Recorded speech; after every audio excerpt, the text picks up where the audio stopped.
it's Sarah, welcome back to my channel. Sorry for the really poor video quality. I mean, you never get the best quality with me anyway because I'm just filming on my phone, but my tripod is downstairs and I'm upstairs and I can't be bothered to go and get it, so I'm just holding my phone out. It's really gonna hurt my arm. I should have just gone and got the tripod, but what can you do? I wanted today to start filming a wrap-up. This is going to be more of like a January vlog / reading wrap-up, where I talk about the books that I've read sort of as I read them, and we are in mid-January, so I've read a couple already, but I like to document my reading, but I hate filming monthly wrap-ups. I think a month is just too long for me to sit after a book and have to talk about it in depth, and I feel like I can't really do the books justice if I've left it too long and I have to consult my notes, and then I just can't be bothered doing it. So I shamelessly stole this idea from Victoria. She always does like a monthly vlog style reading wrap up, so she talks about the books as she's read them, and I thought I'd do something similar to that. It's now mid-January, and I haven't picked the camera up yet, but I haven't really read that much, and yeah, it's been a slow month. January's normally quite intense for me. I normally tend to try and pack it with lots of stuff, just to get over the like post-Christmas blues, but this year I've just taken it easy, and yeah, it's been really slow. Not much has gone on at all really. What have I been doing? We had a nice walk in the snow this morning, and it was my partner's birthday a couple of days ago, so we just had a nice day at home celebrating that. I've been watching more films. I say more films, I've watched 2 films, but that's a lot for me because I don't normally sit and watch films. I've watched Glass Onion, which I really liked. Didn't enjoy it as much as Knives Out, but I still really liked it. And what was the other film I watched? Oh, What We Do in the Shadows, which is a really short like mockumentary vampire film that I've been meaning to watch since it came out, and finally did it, and yeah, I enjoyed that too. Yeah, I thought I'd talk to you about some of the books that I've read as well. I guess we'll get the negative out the way. The first book I started reading actually DNF'd at around 50%, and I don't normally do that. Normally if I get to 50% I just try and push through, but I'm kind of pushing myself to be more ruthless with DNFing this year because it was going to be the 3-star this book. It's The Castle of Tangled Magic by Sophie Anderson. I do feel kind of bad for DNFing and not enjoying it because it's not that it's a bad book, it just wasn't what I wanted at the time. This is a middle grade book following Olga, who lives in this castle, and the family are preparing for a big feast for the whole village when a storm hits and part of the castle is destroyed, and Olga has to go on this mission to essentially save the castle. There's a lot more to it than that, and it is really beautifully written and it's really good. Like, as a middle grade, I just wasn't really in the mood for a middle grade, I guess. I just found the writing to be a little bit simplistic, and that's not me saying it's like simplistic writing, it's just because I am an adult, I found it too simplistic and I wasn't in the mood for that. Sometimes I love reading really simple writing, but yeah, I just wasn't particularly in the mood for it, so I DNF'd it. I may come back to it because I really loved House of the Chicken Legs. Is one of my favourite books of all time, not just like my favourite kids books, just one of my favourite books. So yeah, I will come back to it, but yeah, I just wasn't really gelling with it and thought, you know, rather than push through for another like 200 pages, I'll need to give it a 3-star rating, just DNF it. So I did, and moved on to a book called The Silent House by Nell Pattison. This is a thriller, or like a crime thriller, I guess. And I really liked this up until a point. It's just started to get a bit too annoying. I'll talk to you about what it is. It's basically, we follow Paige Northwood, who is a BSL interpreter. She's the only member of her family who is hearing, the rest of her family are deaf, and she has a lot to do with the deaf community. It's set in Scunthorpe, in the north of England, and one morning a child is found dead in her bedroom. The child is profoundly deaf as well, and so are both of her parents. She's been violently murdered, and we are just following Paige as she is drafted in to interpret for this family as they have their dealings with the police.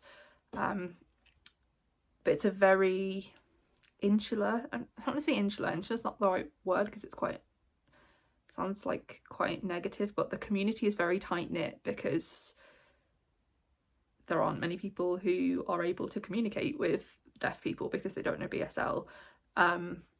So everyone knows each other, and Paige sort of knows this family not particularly well, but her sister's good friends with the mother of the child who was murdered. So that adds sort of like a layer of urgency to Paige to sort of get to the bottom of it, because she's sort of in some way attached. So yeah, we're really just following the police, and Paige takes it upon herself, of course she does, to try and solve this murder. It did get just a bit repetitive, and I was just a bit annoyed at all the like obvious red herrings. I think there were quite a few, like you're sort of led to believe it's one person, and it's just like, it's clearly not going to be this person, like so yeah, I found the story to be a little bit lacking, and the ending wasn't wholly satisfactory for me. The motive wasn't the most believable, I don't think, but I did really enjoy the sort of concept of it, because obviously I've never read anything from that perspective before. The author has experienced hearing loss, so I think she's really well placed to write both the characters of Paige and the characters who are not hearing as well. And the representation was, as far as I'm able to say as a hearing person, was good. And I really liked that it was set in a very working class community with disabled people who are not very socially mobile, not through any sort of moral failings or like failings on their part, it's just like societal failings. I think it does a really good job of discussing how disabled people, and particularly deaf people in this case, are not granted social mobility because of the conditions that they have to exist in, as, you know, deaf people who cannot hear what people are saying to them. People just assume that they don't understand the question that's being asked to them, or that they're not capable, when it's really just that it's a fault of hearing people having not learned to communicate with them, and that sort of keeps them in poverty and keeps them from sort of progressing anywhere. They're sort of stuck in this community that, like I said, is very tight-knit and insular, and it's not that they don't want to integrate with other people, it's just that other like hearing people have just made it completely impossible for them to do so. So I really liked that aspect, and yeah, overall it was a decent thriller, decent crime. Not my favourite, but yeah, for the concept and sort of the execution of that and its exploration of societal issues, I thought it was really good, because I think I've mentioned before that sometimes when like books like this that are more I don't want to say more mainstream, but they're not serving the purpose of being like a social commentary, but they still try to do it. I think sometimes it can be a bit on the nose, but I thought this was really well woven into the text, and like not subtle, but just doesn't just like bash you over the head with what the author's trying to say. So yeah, I really enjoyed that aspect of it, and I think I'd probably read more in the series. but we'll see. I also read The Hangman's Daughter by Oliver Pötzsch. This is a German book which I read in English because it was on Kindle Unlimited or Kindle, Amazon Prime, something like that. And I read The Master's Apprentice and its sequel that I can never remember the name of about a year ago, and I love them both. They were like a retelling of The Legend of Faust, and The Hangman's Daughter has a similar, not really similar concept, but it's set in the same sort of time, so it's like Germany in the sort of early to mid 1600s, just following the 30 Years' War. And this is, there are sort of fantasy elements, but it's really sort of true to life and based on actual things that happened, as far as I know.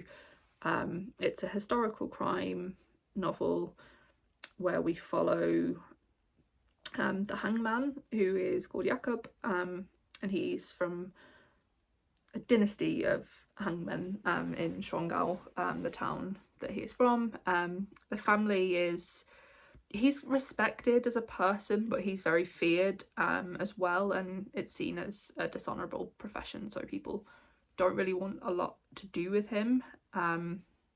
He has a daughter called Magdalena, who is in love with Simon, who is the town's physician, and he is also in love with Magdalena. He's kind of a dandy figure.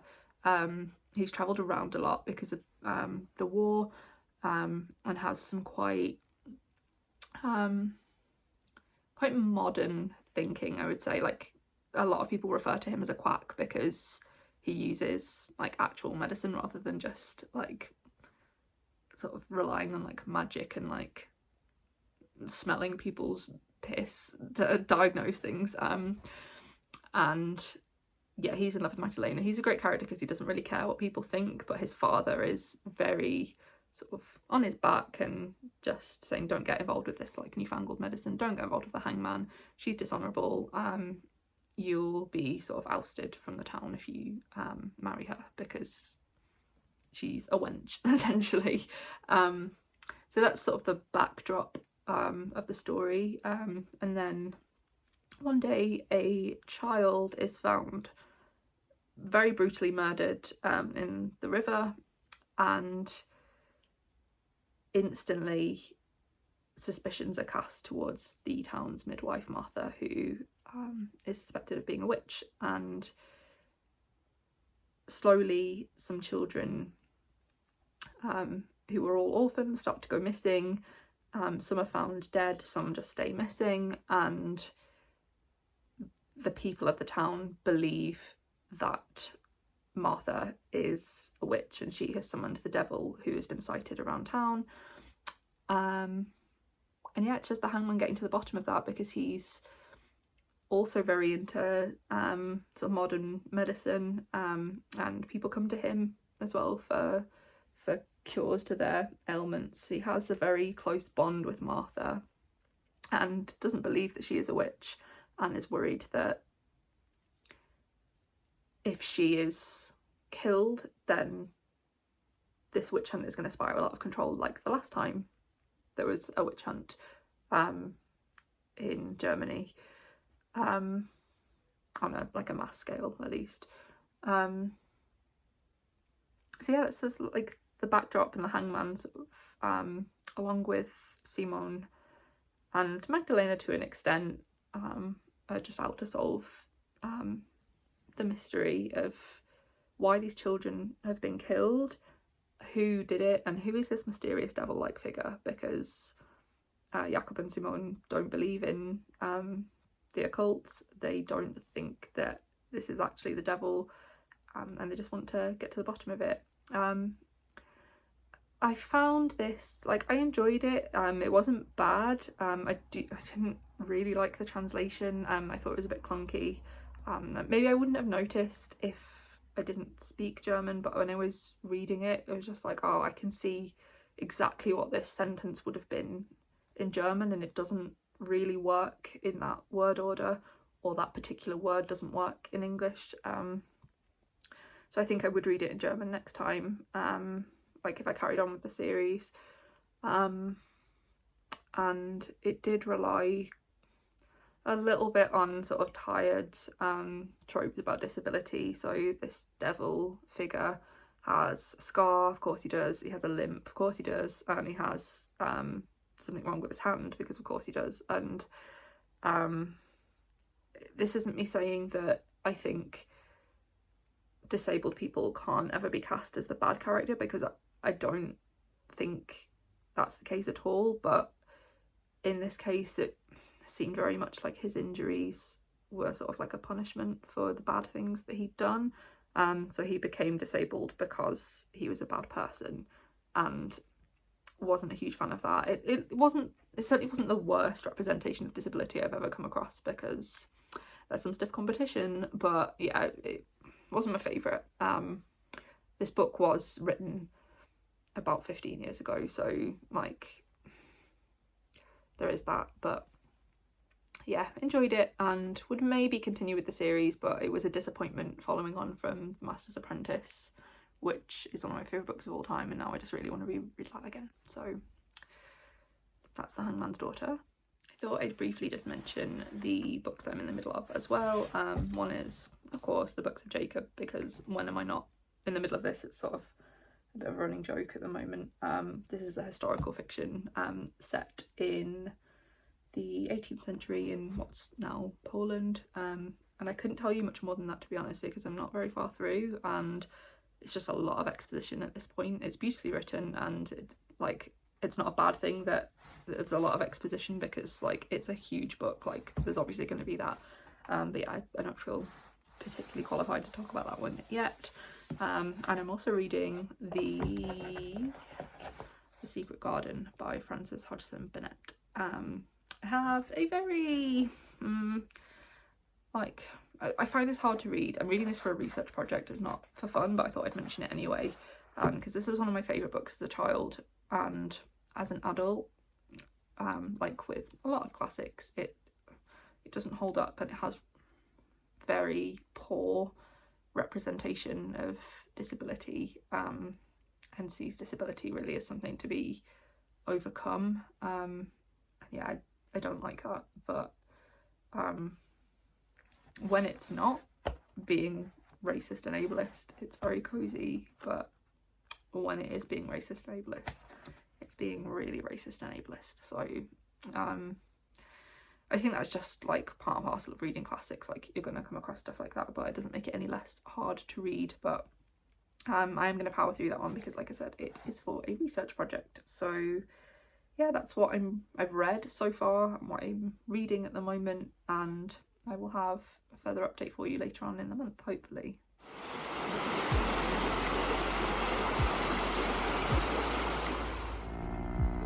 Oh, what was that?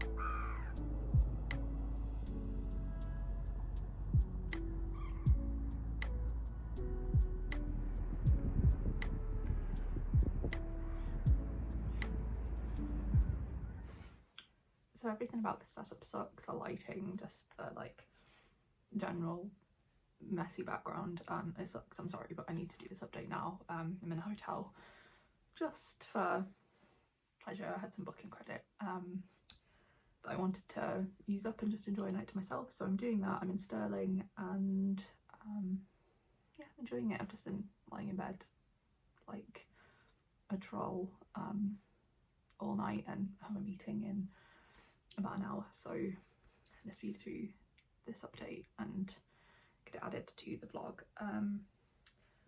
What books have I been reading? Oh, I finished The Secret Garden. I gave it a very generous 2 stars. I thought it fucking sucked. I liked it up until like Colin was introduced, and I hate everything about Colin. I think he sucks as a person, his character arc sucks, just the characterization of him sucks, like everything about it was really bad. When you meet Mary, she's been orphaned. She is a white British girl who lives in India with her parents, and her parents die in a cholera outbreak. She's brought back to England to live with her uncle, Mr. Craven, who is a hunchback, and you can probably guess how sensitively that aspect is dealt with. Not very. But anyway, she's very disagreeable, very spoilt, and it's just horrible to everybody, and she's not a likeable character at all at the beginning of the novel, but there's still something endearing about her. Like, you still sort of care for her. My hot take is that she's autistic. Just putting it out there, especially with her relationship with Ben Weatherstaff, the gardener, who's a bit of a social outcast as well.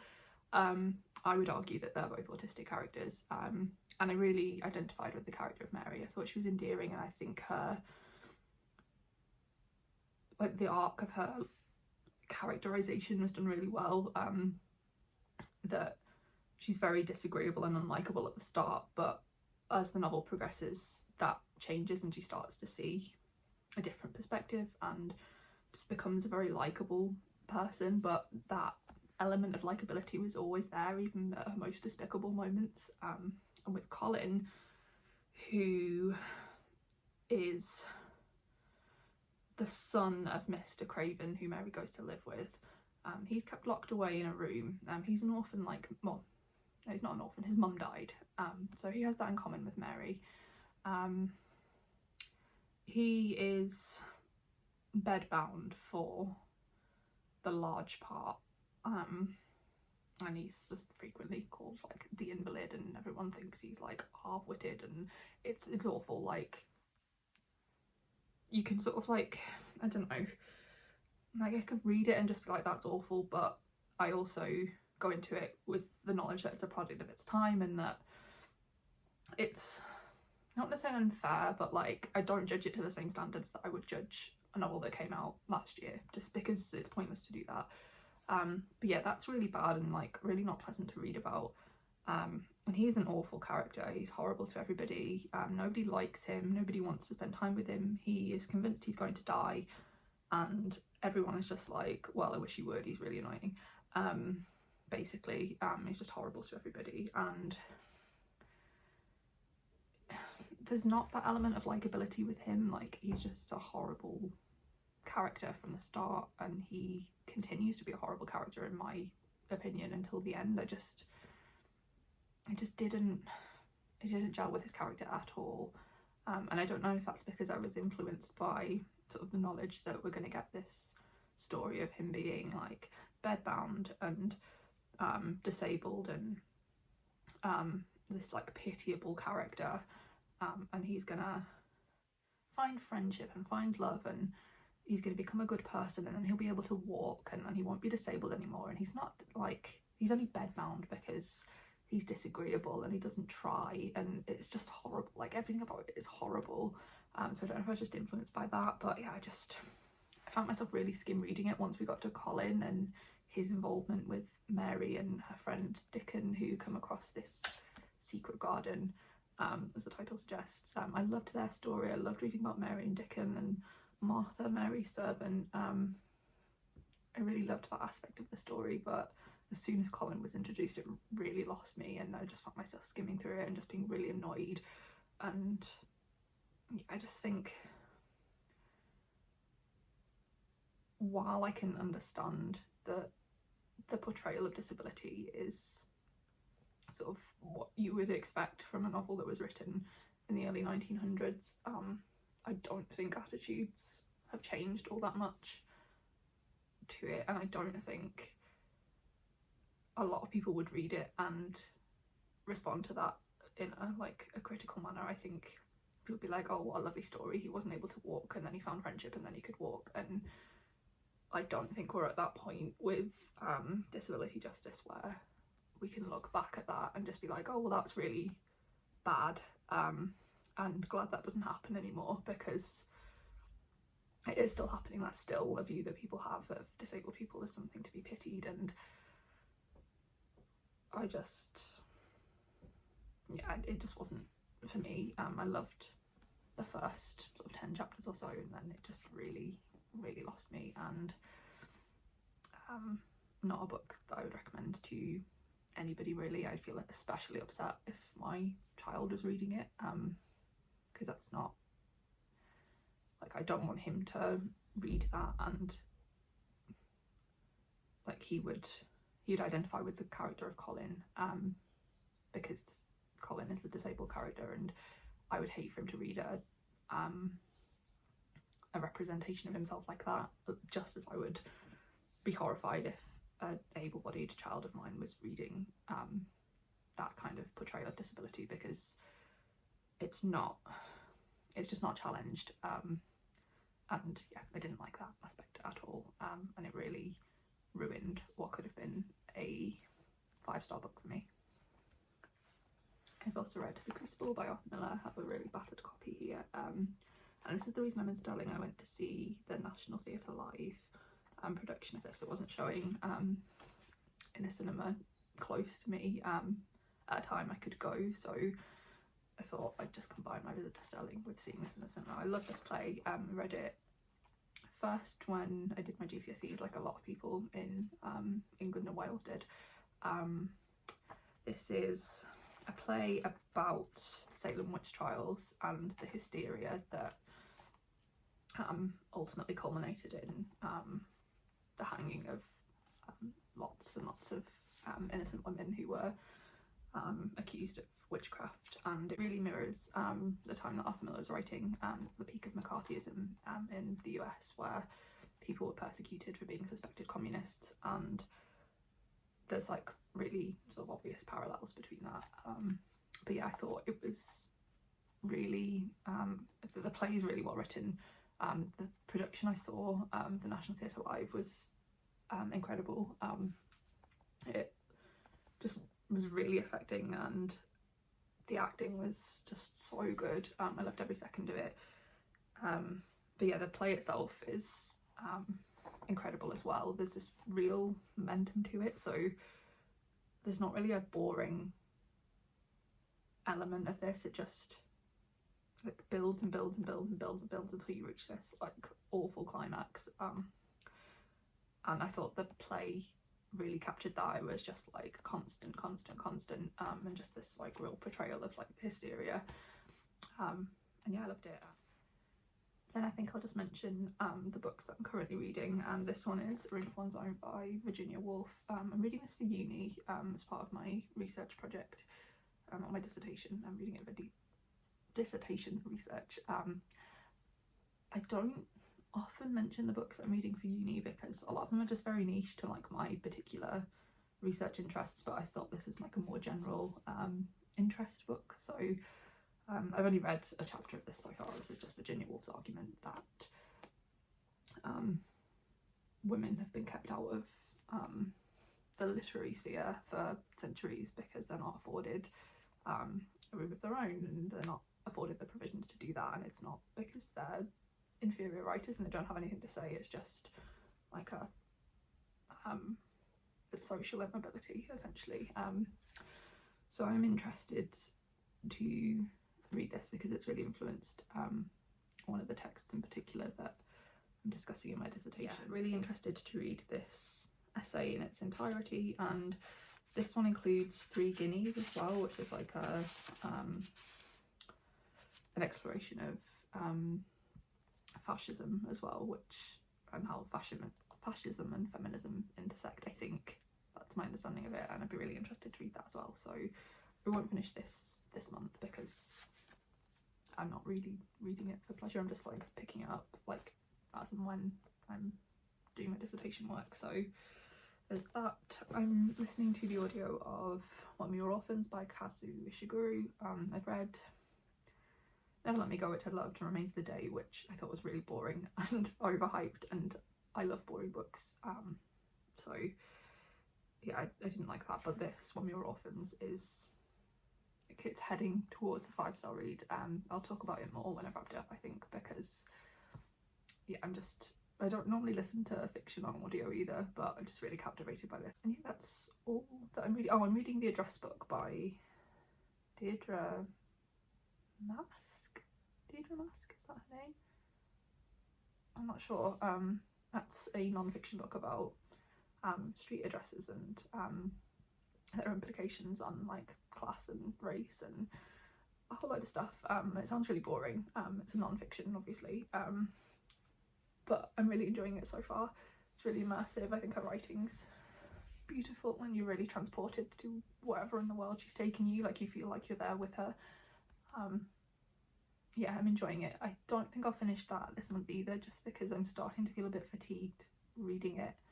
And I think I feel that way with a lot of non-fiction, where you sort of get to the end of a book and you've been discussing like particular themes for some time and you're just, yeah, there's just that like fatigue about it. And I don't think that's to do with the writing or how interesting it is. I think I've just taken it too fast and I'm just gonna take a step back and then pick it up in a week or so, and hopefully I'll be more interested in it, because it is a really interesting subject matter. It's just a lot. That's what I find personally with non-fiction anyway. And yeah, that's my update. Is a really long update. I'm probably gonna have to edit this down, but yeah, my next update's probably gonna be at the end of the month, because that's only a few days away now. And yeah, see you then.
Everyone, it's now the end of January and the only book I have to update you on is When We Were Orphans by Kazuo Ishiguro. I finished this book and it really is my remains of the day. I love this. I can see entirely the Kazuo Ishiguro hype. It was just stunning. I gave it 5 stars. Like I said, I listened to it on audio and the narrator just did such a good job of all the different English people. He didn't do a good job with like the Chinese and the Japanese characters, but like I feel like I can't mark down the whole novel for the narrators, like definitely borderline racist voices. But yeah, it's just such a stunning story. So we follow Christopher Banks, who is a British boy was born in the 1920s. Yeah, it must be the 1920s. But he grows up in Shanghai with his parents. His dad works for one of the big opium traders in China at the time. And we get his childhood and childhood with his best friend Akira, who's Japanese, also growing up in Shanghai. And we follow his life really. He becomes a very famous detective, but the case that's always like remained unsolved, that he's not able to find an answer to, is the disappearance of his own parents. They went missing when he was a child in Shanghai, and so he was brought to England to live with an aunt, and his inheritance sent him off to like private school and university, and he had a life sort of in the upper classes of English society. And yeah, we're just really following his life until he decides to return to Shanghai to investigate the disappearance of his parents. And that is like when he returns to Shanghai, it's sort of in the years leading up to the Second World War. So Second World War is very close and everyone can see that this is probably going to happen. Yeah, he's just going there he believes that by going to Shanghai to solve the case of his parents' disappearance, he'll be able to bring about peace to the people of Shanghai who are currently suffering under the Japanese invasion. And it's really a commentary on colonialism from both parties, but also just like the, I guess, hypocrisy of the British expats who live there, who sort of turned a blind eye to the opium trade and what was going on and how this was inevitably going to end up. They just turned a blind eye to it and kept doing it and kept just wreaking utter like destruction on this country. We get a really good exploration of that. But what I really liked is Christopher very much, although for the majority of the novel he's an adult, and he's definitely looking back on his life from an adult perspective, like onto being a child.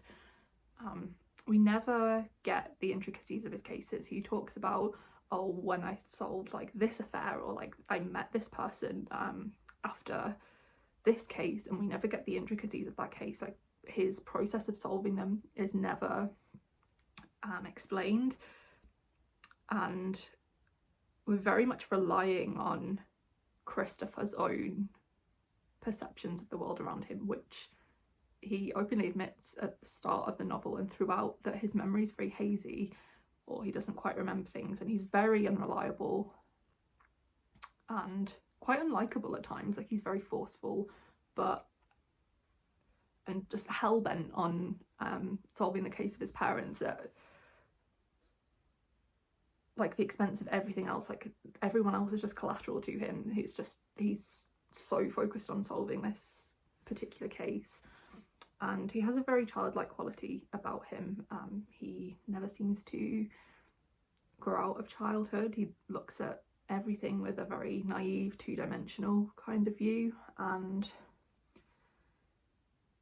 yeah, I think the novel is really about him sort of entering adulthood at a much later stage than you would expect. It's about people who think they know things when they don't, people just getting the wrong end of the stick and convincing themselves of things that simply aren't true. And it is just phenomenal, just so beautifully written. It's not a particularly plotty novel, and there is quite a lot of plot towards the end, but for the most part it's very slow and meandering, and I love that in a novel. Exquisite writing, and it was just perfect. There's absolutely nothing I would change about it, and it's making me kind of want to go back and reread The Remains of the Day, because it must be about 10 years since I read that, and I'm a lot older now, so maybe I'll appreciate it more. But yeah, that was my first 5-star read of the year, and so glad I read it. Particularly glad I listened to it on audio, because it's really kick-started like an audiobook binge for me. I normally only listen to non-fiction on audio, but I just want to listen to everything, like all my fiction I just want to consume by audio now. So yeah, highly recommend that. And that's all my updates. I've read a bit more of A Room of One's Own, which I'm going to talk about in my February vlog probably. What else have I read? A bit more of The Address book, which I'm still enjoying. I'm just trying to take it slow so I fully take things in and appreciate it. And yeah, I think, oh, not Dry Your Plow. I've read that one. The Books of Jacob, still plodding on with that, still really enjoying it, but it's going to be a couple of months before that one's finished. So yeah, that's my January vlog. I hope you enjoyed it. Let me know what you've been reading in the month of January, what your February reading plans are, and just how your month was, I guess. I'd love to chat to you in the comments. So thank you very much for watching, and I will see you soon. Bye!